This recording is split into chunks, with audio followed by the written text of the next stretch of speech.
Hello everyone. आज मैं MPPSC में टॉपर सेलेक्टेड जो लर्नर हैं उनकी कॉपी मैं आपको दिखा रहा हूं। और अगर हम ये बात करें कि उनका स्कोर क्या था, तो 93 आउट ऑफ 200 उन्होंने स्कोर किया था। अगर किसी लर्नर से ये पूछा जाए क्या ये अच्छा स्कोर है पेपर 4 में, तो डेफिनेटली वो ये कहेगा कि नहीं, पेपर 4 में ये काफ़ी कम स्कोर है। 93 200 में से ऑन एवरेज जब आंसर आते हैं तो ये देखा गया है कि 120 के आसपास जो है ना सभी का स्कोर रहता है, स्पेशली जो लोग सेलेक्टेड हैं।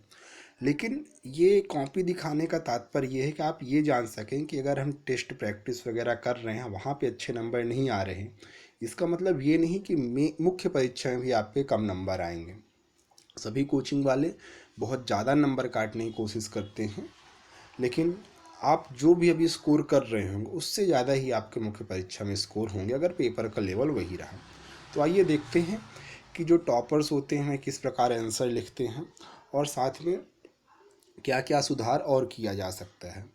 इस में आपको जो है ना प्रश्न नहीं दिख पाएंगे, क्योंकि जब आप टेस्ट सीरीज कोई लगाते हैं तो एक पेपर आपको मिल जाता है जहाँ पे क्वेश्चन लिखे रहते हैं, क्योंकि किसी भी कोचिंग संस्थान के लिए हर एक ऐसी कॉपी प्रिंट करवाना जिसमें क्वेश्चन भी लिखे हों बहुत ज़्यादा कॉस्टली पड़ जाएगा।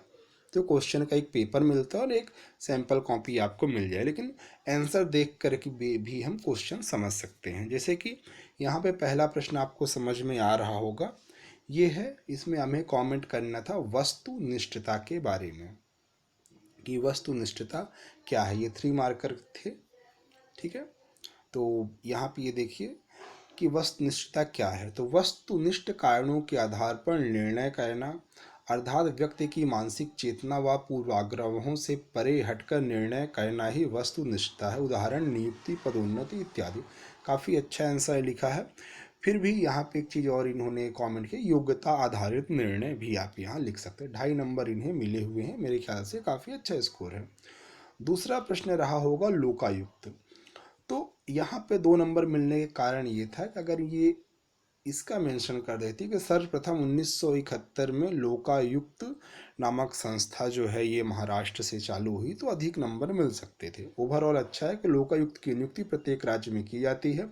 उद्देश्य है भ्रष्टाचार निवारण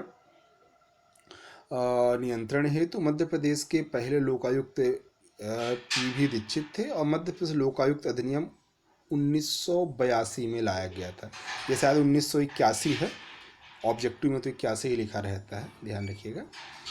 फिर अगला प्रश्न जो था वो रहा होगा मेरे ख्याल से, यहाँ आप अगर देखें कि आध्यात्मिक राष्ट्रवाद की अवधारणा क्या है, या फिर कमेंट करने को लिखा आध्यात्मिक राष्ट्रवाद या स्वामी विवेकानंद। तो आध्यात्मिक राष्ट्रवाद की अवधारणा स्वामी विवेकानंद ने दी थी। सबकी एक राष्ट्रीय पहचान या एक राज्य, एक धर्म, एक नृत्य जेता।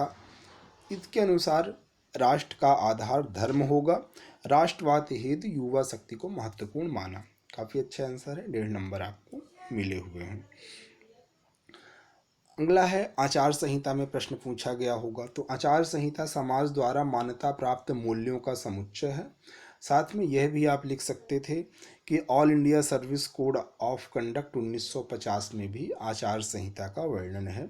यह अमूर्त व अलिखित होती है तथा आचरण संहिता इसी पर आधारित होती है।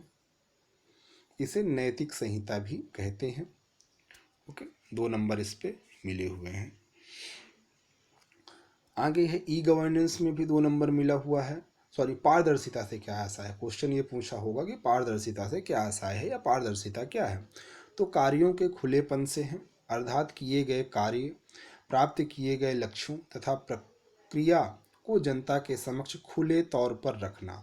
सूचना का अधिकार अधिनियम 2005 में इसे व्यवहारिक प्रदान किया गया। उदाहरण के रूप में ई गवर्नेंस लिख देते तो उससे मेरे ख्याल से 2.5 मार्क्स या 3 मार्क्स भी मिल सकते थे। आगे है हिंद स्वराज। हिंद स्वराज गांधी जी की प्रमुख रचना है। इसमें गांधी जी के राजनीतिक विचारों का वर्णन किया गया, गुजराती भाषा में है। स्वराज का उद्देश्य बताना था आपको, ठीक। तो कहीं ना कहीं यही पूरे नंबर मिलते, लेकिन मैडम को जो है 1.5 नंबर मिले हुए हैं। कोचिंग के द्वारा हो सकता है मुख्य परीक्षा में और ज़्यादा नंबर प्राप्त कर सकते थे इसी प्रश्न में, इतना ही लिख के। आगे है अंत्योदय क्या है। अंत्योदय की अवधारणा दीनदयाल उपाध्याय जी के द्वारा प्रदत्त है। आर्थिक चिंतन इनका मुख्य विषय है। उद्देश्य है समाज की अंतिम धारा से खड़े व्यक्ति का उद्धार। ठीक है, जैसे उदाहरण के रूप में अंत्योदय अन्न योजना देते तो और नंबर मिलते, ऐसे 2 नंबर इतना लिखने पे मिला हुआ है। और भी कुछ ये 3 मार्कर के बाद कुछ बड़े प्रश्नों को देखते हैं हम। ठीक है,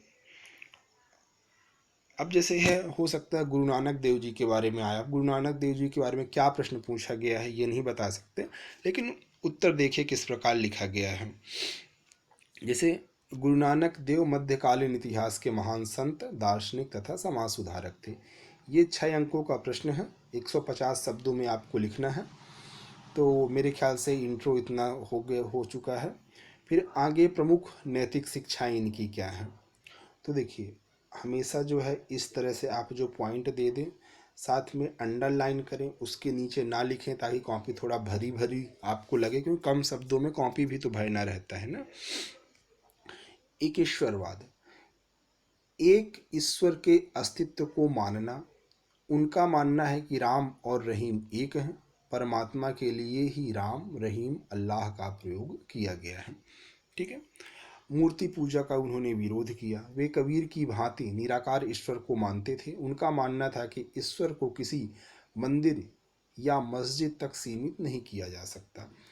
सतनाम जैसे अटूट विश्वास था। गुरु नानक का महत्व, या सॉरी गुरु का महत्व बताया इसने। ठीक है। फिर आगे जो है, अस्तित्ववाद पर विश्वास नहीं था। गृहस्थ जीवन पर इन्हें बहुत भरोसा था। जाति प्रथा का इन्होंने विरोध किया। इस आधार पर देखिए लगभग 7 पॉइंट इन्होंने दिए 2 पेज में। अब आप देखिए क्या है, 150 शब्दों के लिए कितनी जगह मिली है। पहले पेज में भी ऐसे दूर दूर ही लिखा गया, दूसरे पेज में भी दूर, मतलब लगभग एक अच्छा आंसर में भी हम 1.5-2 पेज भर सकते हैं और 3.5 अंक प्राप्त हुए हैं। 6 में से अच्छा माना जाएगा। ठीक है। फिर सर्वपल्ली राधाकृष्णन के बारे में क्वेश्चन था। सर्वपल्ली राधाकृष्णन स्वतंत्र भारत के प्रथम उपराष्ट्रपति, समाज सुधारक थे, प्रमुख दार्शनिक सिद्धांत। अब ये टफ क्वेश्चन था तो मैडम ने बस क्या है, इसको इतना लिखा है और फिर छोड़ दिया है। ठीक है। नंबर इसमें अब कितने मिले हो सकता दिख ना रहा हो।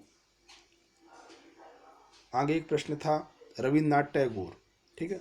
तो रविन्द्रनाथ टैगोर महान शिक्षाविद, दार्शनिक, साहित्यकार थे। उनके शिक्षा संबंधी विचार, अब ये पॉइंट में जो है नहीं समझ में आ रहा था, तो जो कीवर्ड्स हैं उनको भी हाईलाइट करके हम इस तरह से आंसर दे सकते हैं। जैसे तत्कालीन से एक शिक्षा व्यवस्था की आलोचना की, क्योंकि वह नैतिक गुणों से रहित, जनतापूर्ण और काठीवादी स्वरूप की थी।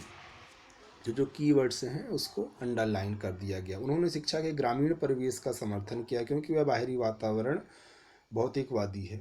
तो इस तरह से भी आप जो है ना आंसर दे सकते हैं और काफ़ी अच्छे 3 नंबर इन्हें मिला। राइटिंग अच्छी है, प्रोसेस पूरा करें।